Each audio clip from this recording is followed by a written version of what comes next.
Bonjour, dans le chapitre de géométrie analytique plane dans la partie vecteurs, nous allons voir comment additionner des vecteurs et même soustraire des vecteurs. Donc par exemple, nous avons deux vecteurs, le vecteur A et le vecteur B. Quand nous sommes en mathématiques, on sait que des vecteurs n'ont pas de point d'application, donc c'est une translation. On peut donc prendre un vecteur et aller le déplacer où on veut. Quand on veut additionner des vecteurs, en fait, c'est comme si on avait ce déplacement-ci et on veut lui ajouter ce déplacement-ci. Alors, comment est-ce qu'on va faire? On va procéder au premier déplacement et à la suite du premier déplacement, on va lui ajouter le deuxième. Alors, pour lui ajouter le deuxième, on va lui ajouter un vecteur égal, mais qui est situé juste après A. Donc ici, je vois, voilà, et donc je vais avoir la même direction, donc il faut qu'il soit parallèle. Voilà, la même direction. Et puis alors, je vais avoir la même intensité, donc il faut que je mesure la même longueur. Voilà.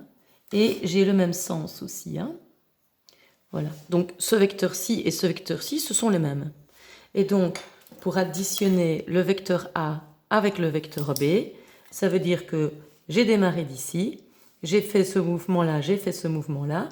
Le mouvement résultant, donc au final, quel mouvement aura fait le point qui démarrait d'ici? Il sera arrivé ici. Et donc ce vecteur résultant, c'est le vecteur A plus B. Quand vous êtes en sciences, bien souvent les vecteurs ont le même point d'application. Alors quand ils ont le même point d'application, additionner des vecteurs, ça revient à la même chose, c'est-à-dire que je vais prendre le vecteur B, je vais le mettre à la suite du vecteur A, et donc je vais prendre la même direction, je vais prendre la même longueur,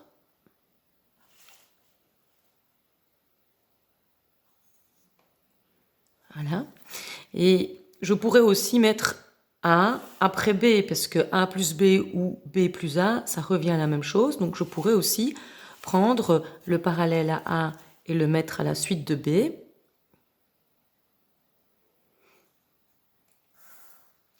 Mesurer, j'arrive au même endroit. Et c'est pour ça qu'en sciences, bien souvent, vous faites un parallélogramme. Et quand vous additionnez les vecteurs, vous avez la diagonale du parallélogramme qui est la résultante.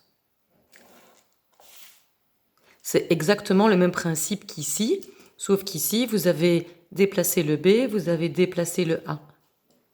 Mais c'est le même principe. Bien, pas oublier que ici, l'origine reste origine, l'extrémité devient extrémité. Ici, l'origine était ici, elle reste origine de la résultante. Je me déplace, et l'extrémité est aussi l'extrémité de la résultante. Si maintenant je veux faire une soustraction, c'est le même principe, sauf que au lieu d'ajouter à A B, on va lui ajouter moins B. Et moins B, c'est le vecteur B, mais dans l'autre sens. C'est le vecteur opposé. Donc je vais donc prendre la même direction,